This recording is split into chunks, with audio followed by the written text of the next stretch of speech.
Are you on a journey of finding your voice and using it in a graceful and effective way in your life?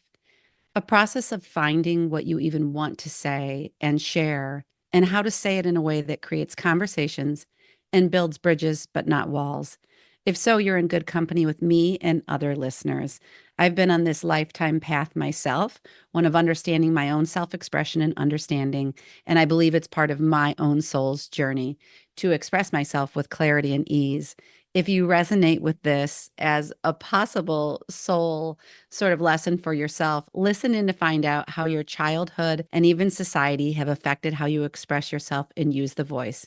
So let's dive into the topic of healthy self expression today that is so near and dear to many of our female hearts.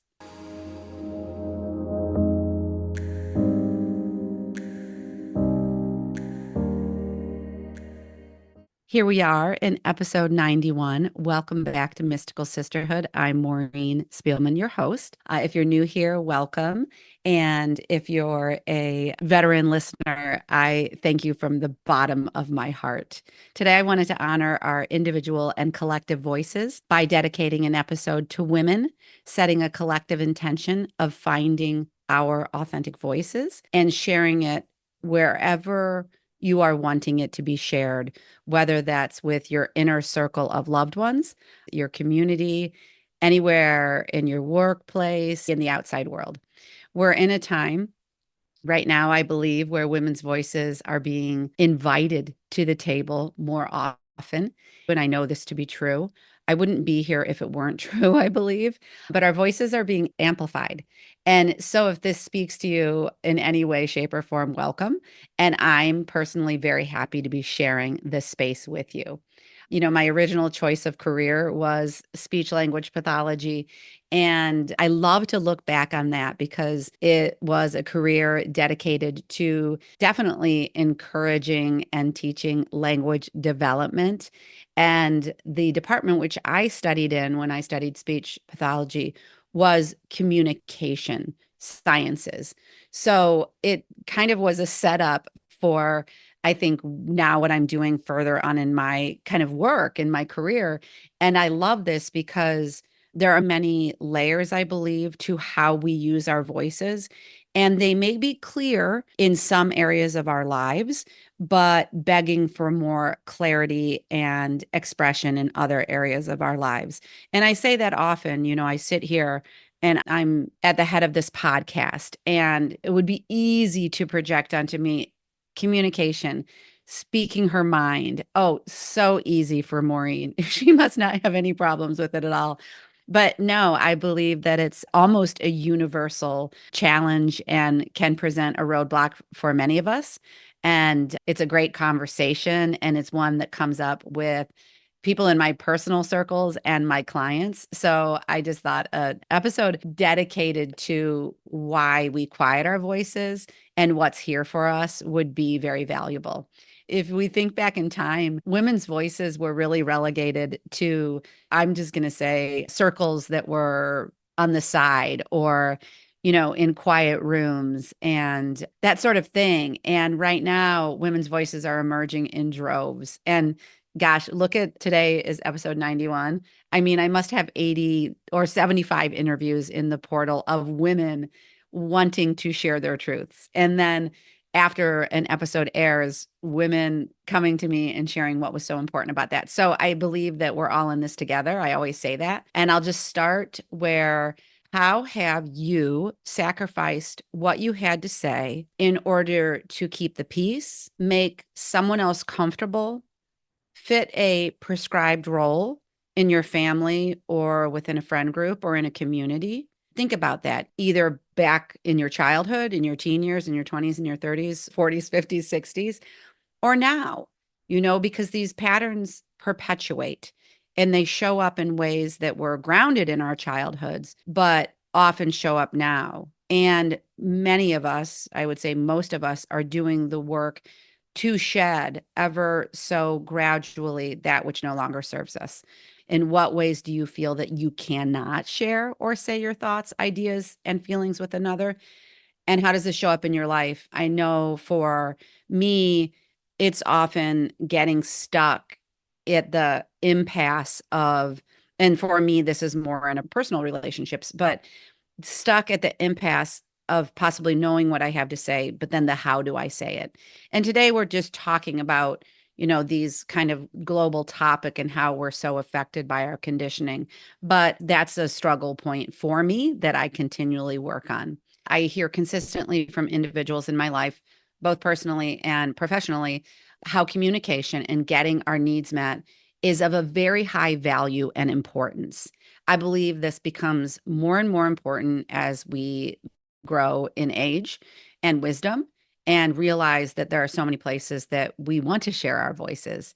And I also see this in the younger generation. I feel that the younger generation is more woke in many ways. A lot of us would agree the younger generations have so much more on them with having gone through a pandemic and having the incessant chatter of social media.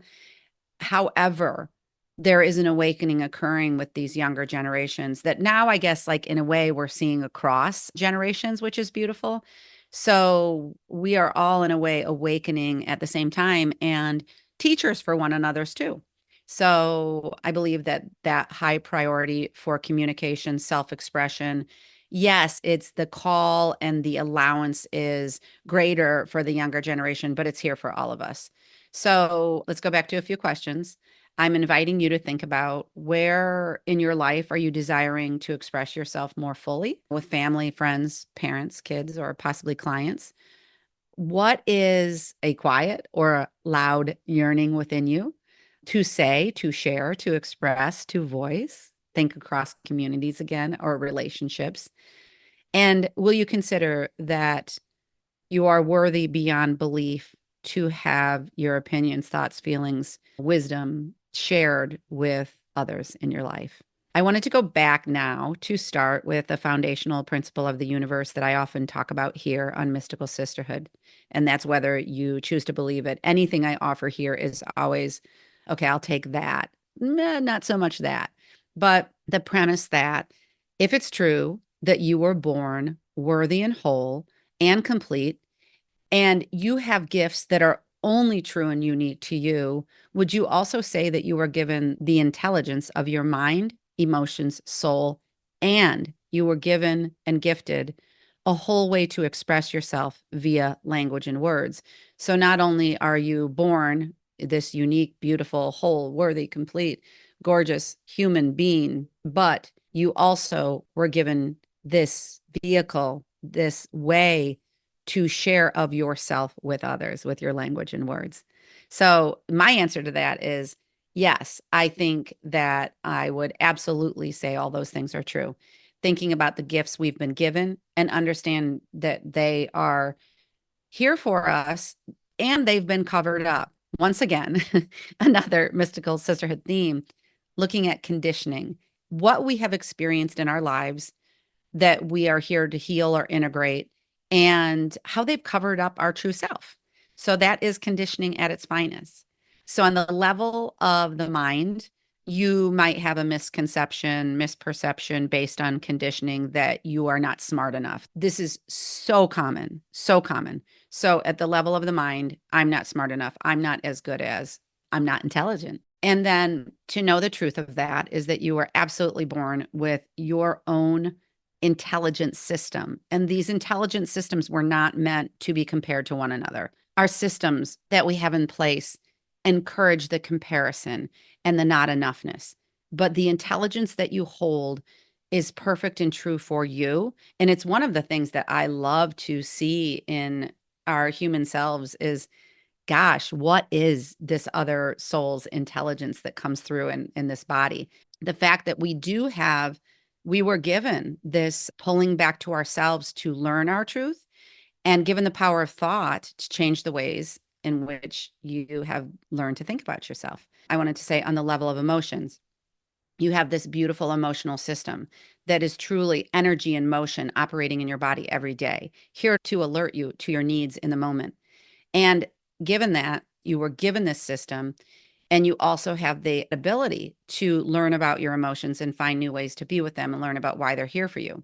And then on a soul or spiritual level, you were born in a human body with this soul guidance. And you were very much likely in touch with this at birth and as a little child.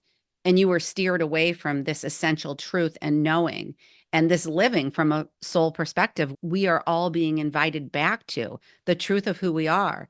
And there are teachings and learnings here if you decide to explore them. So we always talk about those levels like the mind, the emotions, the spiritual. We also have our body. But then I was thinking about this level of communication and that we are actually born with this ability to learn language. And sometimes there are interference in that, and we pull in, the specialist in order to teach us. And then we find the ways to best express if it is something in our body that impedes us, like a speech impediment or a language disorder. But that this system is within us to communicate our wants, needs, and desires. And that's not by accident either. If you begin to sort of delve into the beauty of the system we were given and then understand that we never really taught the true understanding of the beauty of who we are. So that's kind of like where I'm going to go now, like in terms of how does conditioning get in our way? And how does your conditioning and what you experienced as a younger person in this world affect how you express yourself and use your voice either in the past or now? When I think of the young spirits and the young people entering the world, they have so much to say. If you look back at little babies, children, they use their voice and their expression as they develop and go along the developmental stages for self-expression. They ask for what they want. They are actually, until they're conditioned not, pretty unapologetic and unabashedly like communicate their needs, which of course, if you are a parent, like, whoa, that's a lot to handle. And that's the whole field of conscious parenting and the beauty in that study. But they have something to say. And so if we reflect on the child doing anything to get their needs met, let's have reverence for that and just honor that it's actually a beautiful thing, even though as an adult, it can really push our buttons. Little kids learn words, begin to use them to request what they want.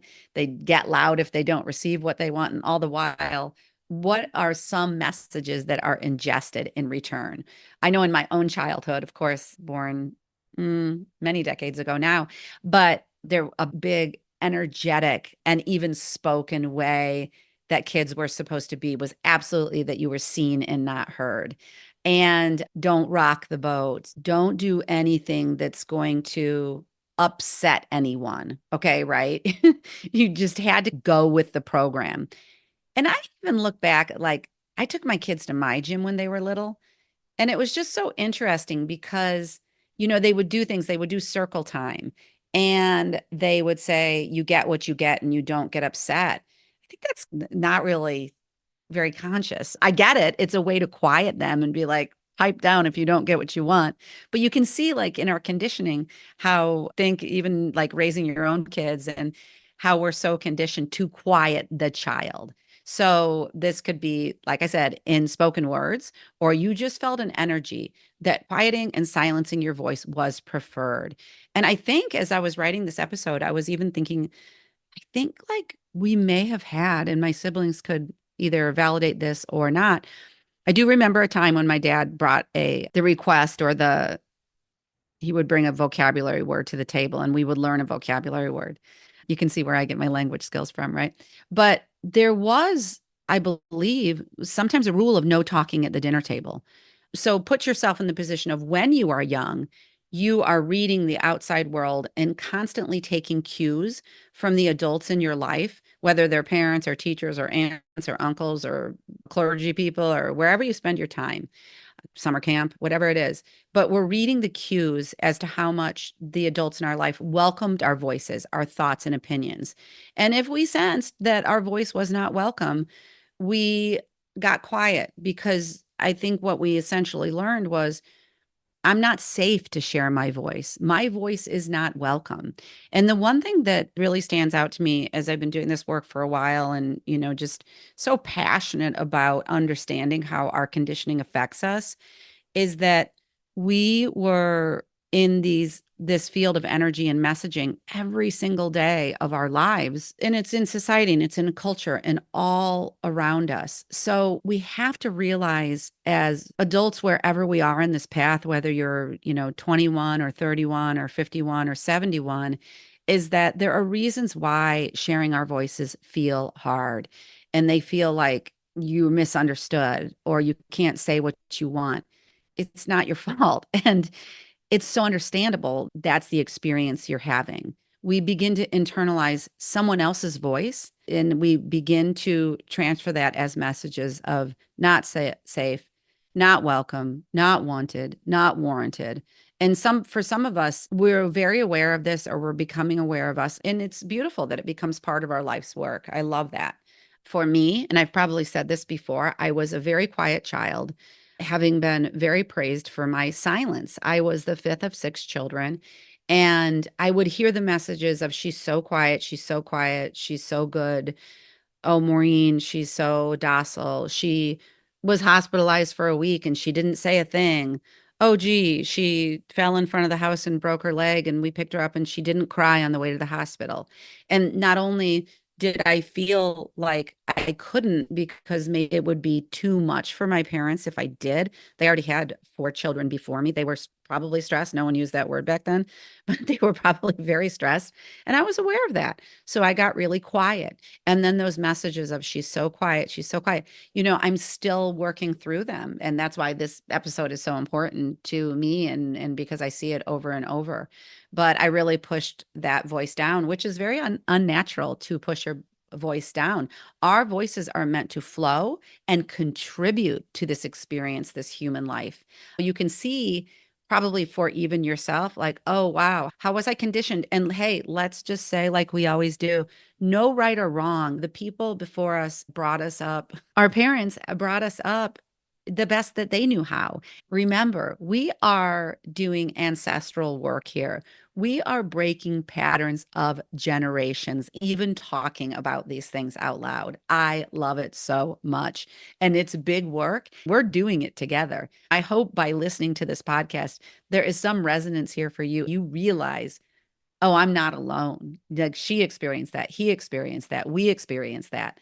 And as we do the work individually, and we're doing it collectively, which is just so gorgeous. So for you, with all of this, how did you sacrifice what you had to say to keep the peace, make another comfortable, fit into a prescribed role in your family, and so on? What comes up for you here? You might not be sharing what you truly desire in personal relationships, not knowing what you want to experience, maybe knowing that you're not experiencing what you want to, but not really knowing what it is you want to experience. And I think that this goes back to our childhoods too. If you were not in a culture of, what do you want, sweetie? What's important to you? How do you feel? Like, consistently and really cultivating you and what you had to say, then that's not going to be natural for you to even know what your needs are. In work relationships, the tampering of our voices might show up around you clearly being able to state your needs, possibly, let's just say, around the hours you work, around any boundaries you have around timing, or, I don't answer text after 5 p.m., or I need this deliverable, how much you charge, being clear about how much you charge, not being afraid to communicate it. So again, like, the reason I love this work is because when we do this work, we do it for ourselves, but we do it for all of us. Because when one woman or individual, it comes with clarity and just like a really clear and clean self-expression, the next person sees it and they're like, wow. They might have a judgment of it too. But I think there's also a wow factor of like, wow, I want a little bit of that in my life too. And I want to experience what that feels like because I have things to say and I'm worthy of it. With kids, this might show up in not being able to have the hard conversations and avoiding just the communication. So much here with kids. Allowance, how much allowance is there of the child's feelings, thoughts, emotions at all ages, young child, mid, adult, all of them. allowing our kids to share their thoughts and feelings and experiences. How much of a culture of openness and expression is there within your home? Because that's ancestral. It comes down when it's unexamined. Of all these, what else comes to mind? What other categories that I'm not giving examples for might be with your aging parents, using your voice to say, this is what I can and can't do? A lot, like that's a very interesting arena because I think this was true for a long time of my dad, but our aging parents can be very resistant to the help that we want to get for them. And often that means more ends up on our plate, and we become very drained on many levels. And I see it again and again. But it's like, is there a place and a way and a possibility to stand up and express what you need to express around your needs in this relationship so that you are seen and heard too? Because I haven't named that, but this is all about being seen and heard, right? And being in conversations where we feel seen and heard. It's reciprocal. You can't have one side feel seen and heard and the other side not. Again, please know that if you're on the journey of tending to these places that want to hear new messages, new self talk that says, hey, I want to hear what you have to say. You're worthy and deserving to share your thoughts. I wonder what you think. I wonder what you would have to say. So that's really the book. You can see how our conditioning really affects how we are today. I wanted to say a minute too, just not as big of a section, but on our societal conditioning, because girls' and women's voices have been suppressed for a millennia. Our voices have been quieted, where we have been overvalued for youth, beauty, sexuality. Just thinking back, what was your experience as a younger person in class, in groups, in the promotion of you being in leadership roles, in messages that you belonged, that your voice was valued? And how did you stay quiet and not share? I get the emails from a great group called the Representation Project. They did a film, I believe it was released in 2011, called Misrepresentation.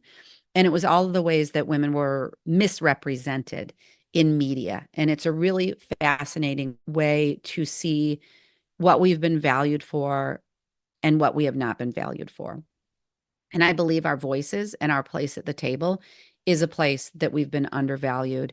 Women remain underrepresented in leadership roles, technology roles, media roles, and information industries. In fact, only 29% of weekly podcast creators are women. Hey, share away the women's voices amplifying out there, because that'll have a ripple effect too.